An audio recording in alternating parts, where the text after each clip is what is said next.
فاعص الهوى فالهوى ما زال فتانا.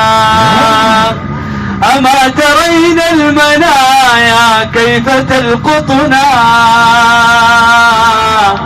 لقطا وتلحق أخرانا بأولانا. في كل يوم لنا ميتا نشيعه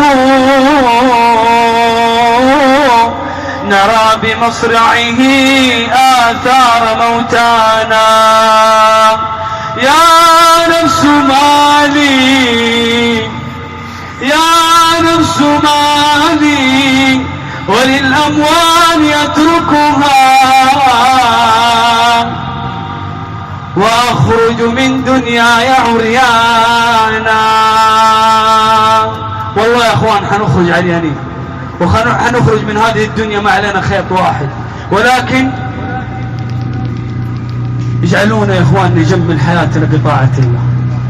اجعلونا يا إخواني حياتنا نسترها بالأعمال الصالحة.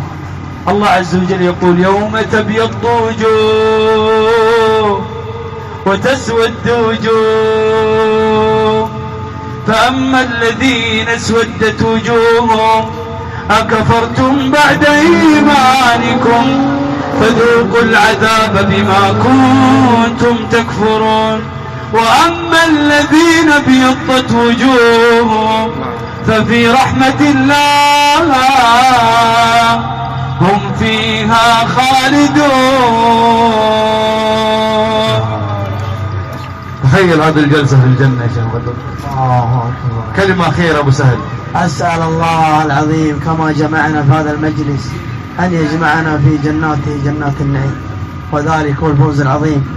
أنا أقول الشباب يا شيخ نايف، في شباب كثير مروا من هنا مع الممشى هذا وهذولي كلهم جلسوا. أنا أسأل الله الشباب ذول اللي جلسوا، أسأل الله العظيم أن يشرح صدورهم. قولوا آمين.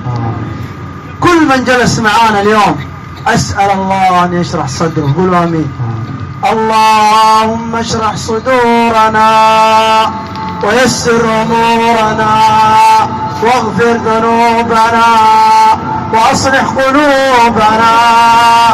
اللهم إن هؤلاء الشباب حضروا مجلسا من مجالس ذكرك، اللهم لا تفرقهم إلا وقد هديتهم صراطك المستقيم.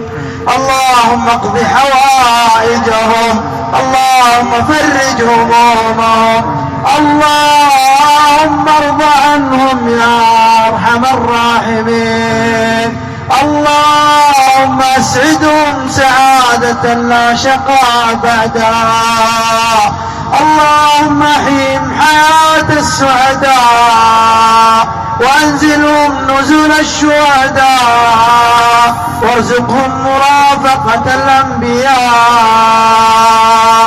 اللهم آت نفوسهم تقواها وزكها أنت خير من زكاها، أنت وليها ومولاها. اللهم اجعل لهم من كل هم فرجا ومن كل ضيق مخرجا ومن كل بلاء عافية، وارزقهم اللهم من حيث لا يحتسبون. اللهم اغنهم بحلالك عن حرامك وبفضلك عمن سواك يا أرحم الراحمين.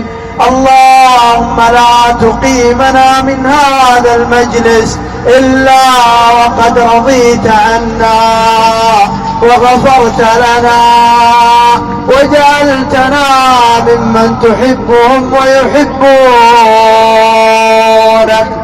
والله أعلم، وصلى الله وسلم على نبينا محمد وعلى آله وصحبه أجمعين.